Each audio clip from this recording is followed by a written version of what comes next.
dans le présent, je dirais même dans l'instantanéité.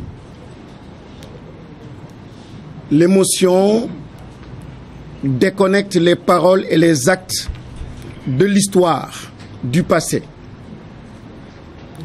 Et l'émotion aussi, quand on parle sous le joug de l'émotion, on manque de lucidité pour pénétrer suffisamment avec force, avec impact, le futur et l'avenir.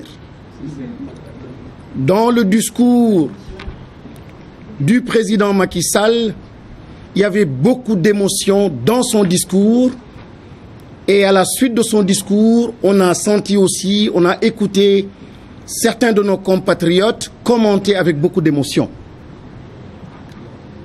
Mais il est important de rappeler que le peuple a vaincu, le peuple a gagné. C'est le triomphe du peuple. Et que cette victoire du peuple, l'émotion ne doit pas nous amener à justement ne pas faire la bonne lecture de ce qui s'est passé. Le président Macky Sall s'est déconnecté totalement du passé récent. 50 morts. Totalement déconnecté de la crise de confiance. Totalement déconnecté de cette crise de méfiance et même de défiance. Totalement déconnecté de la raison fondamentale qui a amené les violences il n'y a pas longtemps au Sénégal. Et naturellement, son discours, on reviendra certainement là-dessus, n'a pas permis ou n'a pas offert aux Sénégalais des paroles rassurantes et des actions rassurantes. On n'en verra pas, on n'en aura pas. Les Sénégalais, le peuple sénégalais, parlaient bien sûr de troisième mandat, mais les revendications étaient beaucoup plus profondes. Beaucoup plus profondes. Et je refuse que, en claquant des doigts, que Macky Sall parle simplement d'un troisième mandat et qu'il délimite l'espace de réflexion. Qu'il claque encore des doigts pour dire je ne suis pas candidat et que tout le monde dise il a donné la bonne réponse. Je suis désolé, le peuple ne dit pas ça. Le peuple, bien sûr, c'était un point important, pas par rapport à Macky Sall lui-même, mais par rapport à un référendum en 2016 sur 2 ou 3 mandats. Et Macky Sall a voulu justement confisquer cela. Et ce que je regrette par rapport à cette réponse, qui devait être une réponse historique et pédagogique. Imaginez-vous un instant que Macky Sall prenne la parole pour dire « Je m'en tiens à ce que la Constitution dit. Je renonce à un troisième mandat. » Ce n'est pas du tout la même portée, ce n'est pas du tout la même signification. Malheureusement, il a ramené la chose à une dimension d'ego, à une dimension personnelle. Et je dis, cette subtilité-là, je veux la relever parce que le peuple est au-dessus, comme il l'a dit, et le peuple demandait beaucoup plus. Le peuple demande quoi? Il demande des élections transparentes. Le peuple demande quoi? Des élections inclusives. Le peuple n'a pas été violent parce que Macky Sall a dit oui ou non, je n'allais pas être candidat. C'était une revendication, bien sûr, mais c'était des décisions de justice qui ont amené le peuple à réagir de cette sorte.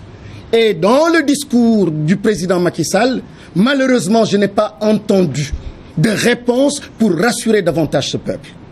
Donc, le président Macky Sall a une opportunité extraordinaire. Il a encore 6 mois et 7 mois. Encore une fois, qu'il se détache de l'émotion et qu'il donne de la hauteur à son discours, qu'il sauve le pays. Il a les moyens, mieux vaut tard que jamais. Il a les moyens aujourd'hui qu'il s'est libéré des politiques, il s'est libéré des politiciens, il s'est libéré de toutes sortes de pressions. Je dis, nous l'encourageons, puisqu'il demandait donc le soutien du peuple. Le peuple peut l'encourager pour prendre enfin les bonnes décisions par rapport justement à la plateforme du peuple. La plateforme, ce n'était pas uniquement Macky Sall, lui, entité personnelle, ne renoncer, n'adem, c'était beaucoup plus que cela. Donc encore une fois, victoire au peuple, vive le peuple sénégalais et nous pensons, nous espérons que les bonnes réformes par rapport aux institutions seront initiées. Et enfin, je dirais que ce peuple-là, c'était aussi une partie qui est allée au dialogue. Mais ce dialogue, malheureusement, le lien, il est extrêmement faible entre ce qui a été débattu, discuté et ce qui a été dit. Et là aussi, encore une fois, c'est ce jeu et ce manque de respect vis-à-vis du peuple. Comment on peut mobiliser pendant 2-3 semaines le peuple en disant « c'est à partir de cette plateforme que je vais parler à ma nation ». Or, on a bien discuté de dialogue national ou politique et on se rend compte finalement que ce n'était que politicien. Parce que les questions liées à la sécurité, liées à la justice, d'autres questions qui interpellent, qui intéressent la jeunesse sénégalaise, les femmes sénégalaises, les Sénégalais de façon générale, n'ont pas du tout été absolument pas abordé par le président. Les deux seuls points qui l'intéressaient, c'était dans une semaine, on va présenter quelques projets de loi à l'Assemblée nationale. Encore une fois, 6 mois pour redevenir ce chef de l'État. 6 mois pour être le père de la nation, 6 mois pour se battre et mettre donc le pays donc sur les bons rails. Et les bons rails, c'est d'écouter et d'entendre. Tout le monde, tous les Sénégalais veulent Ousmane Sonko comme candidat à l'élection présidentielle.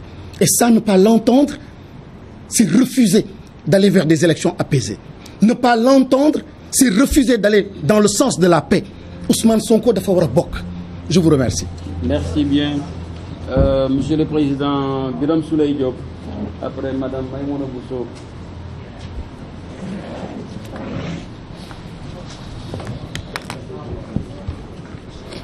Bonsoir à tout le monde.